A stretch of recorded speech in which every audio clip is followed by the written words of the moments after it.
안녕하세요 여러분, 앵길입니다. 오늘은 우리 카페 꿀팁 시간인데요. 저희가 시리즈로 지금 한창 준비하고 있는 제품 자가 설치 꿀팁에 대해서 이야기를 해볼 건데, 오늘은 직접 설치해보는 제품은 메저의 로버 S입니다. 메저 계열은 이번에 2세대 그라인더로 업그레이드가 되면서 설치하는 방법이라든지 전체적인 디자인도 많이 바뀌었는데요. 어떻게 하면 직접 설치할 때 쉽고 그리고 빠르게 그리고 안정적으로 설치할 수 있는지 제가 지금부터 천천히 알려드리도록 하겠습니다.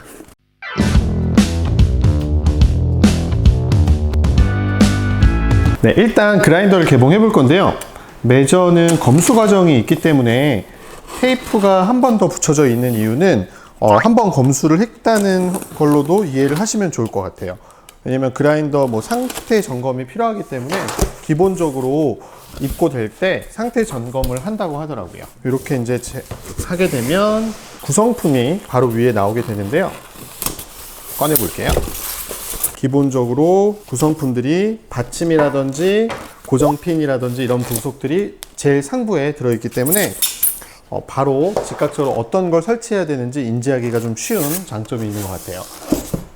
그리고 이제 딱 열면 호퍼가 보이실 거고, 그리고 몸체가 있는데 몸체가 생각보다 무거워요. 그렇기 때문에 책상에 올려놓고 몸체를 빼시면 굉장히 무게감이 있기 때문에 바닥이나 의자에 내려놓고 올리시는 게 좋습니다.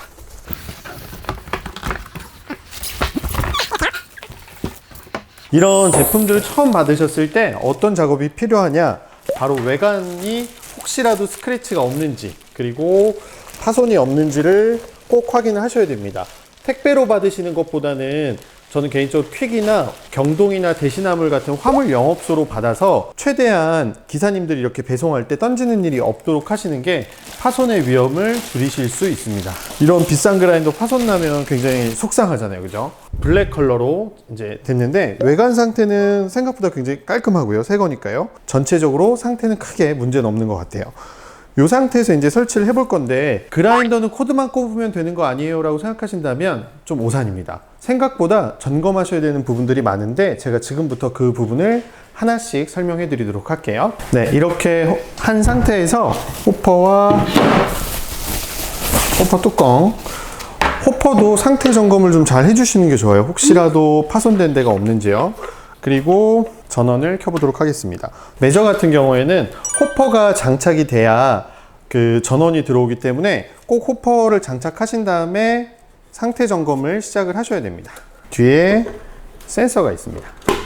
그래서 호퍼 고정 나사를 장착해 주시면 이렇게, 지금 보시면 이제 그라인더에 제일 처음 화면이 이렇게 들어올 건데요. 요건 카운터 기능이에요. 그래서 몇 번 사용했는지를 확인하실 수 있는 카운터인데, 보통은 10회 미만으로 올라가 있어요.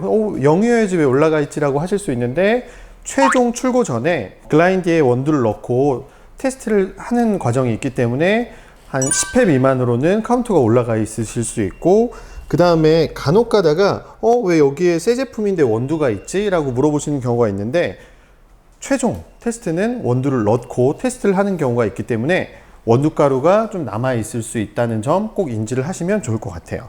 그리고 이제 메저 같은 경우에는 포터 필터의 이제 사이즈에 맞춰서 이 고정 볼트를 조절하실 수 있는 것도, 이제 보통 라마라조코 같이 좀 깊이감이 두꺼운 포터 필터 같은 경우에 호환성을 주기 위해서 이 고정 핀이 조금 더 긴 타입이 두 가지가 들어있어요. 그래서 너무 타이트하게 쓰지 마시고 라마라조코 같이 좀 긴 형태의 포터 필터를 사용하신다면 클립을 바꿔서 사용해 보시는 것도 좋을 것 같고요. 분쇄 조절판을 할 수 있는 나사도 여기 들어있습니다. 그래서 이렇게 장착을 해 주시고요. 그리고 이제 전체적으로 버튼 작동을 해 보셔서 작동이 원활하게 되는지도 확인을 해 주시는 게 좋고요.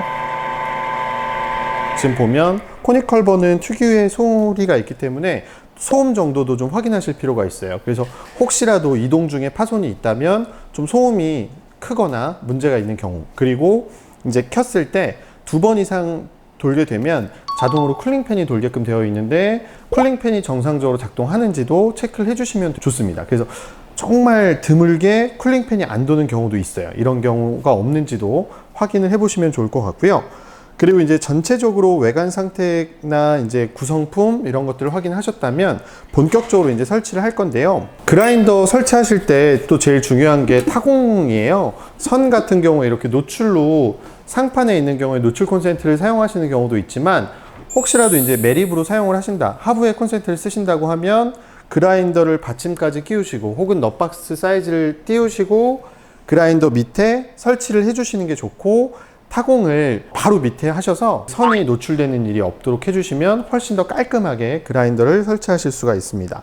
그리고 메저 그라인더, 2세대 그라인더의 가장 큰 장점은 이 GFC 시스템이라고 하는 이 도저 스크린 핀이 여러 가지 타입을 선택하실 수가 있는데, 이게 생각보다 금액이 상당히 비쌉니다. 이렇게만 해도 거의 한 20만 원에서 30만 원 돈의 비용을 주고 구매를 하실 수 있는 부품이기 때문에 처음에 사실 때 이게 그냥 서비스로 주는 구성품이라고 생각하셔서 보관하셨다가 잃어버리시는 경우가 있는데, 이 GFC 시스템 중에 각각의 기능이 다 다르기 때문에 내가 사용하는 원두의 포지션에 따라서 다르게 선택할 수 있는 선택지를 준 거기 때문에 요거 꼭 분실하시면 안 되고요. 그리고 원두 넣어서 테스트 해보시면서 괜찮은 제품의 스크린을 선택해 보시면 이것도 하나의 좀 매력적인 포인트가 될 수도 있을 것 같습니다. 그래서 이제 전체적인 구성품까지도 제가 좀 확인을 해봤는데요. 메저 그라인더의 가장 중요한 것 중에 하나는 세부적인 시스템의 이해입니다. 생각보다 기능들이 굉장히 많은 기능을 갖고 있어요. 그래서 타임홀드 기능이라고 해서 글라인딩 할 때 몇 퍼센트가 진행이 됐을 때 홀드하고 업도징을 할 수 있도록 나머지 잔량을 다진 다음에 받을 수 있는 기능이라든지, 그 다음에 이제 와이파이 기능이라든지 이런 여러 가지 요소들이 있는데, 이런 기능들을 조금 인지하시고 공부하신 상태에서 좀 설치를 해보시면 조금 더 다양하고 재미있게 활용해서 이 그라인더의 매력을 즐기실 수 있습니다. 오늘 이렇게 해서 제가 2세대 그라인더 메조를 설치하는 꿀팁에 대해서 몇 가지 이야기를 해봤는데요. 궁금하신 점 있으시면 댓글 남겨주시면 저 앵긴이 친절하게 설명해 드리도록 하겠습니다. 지금까지 앵긴이었습니다. 여러분 감사합니다.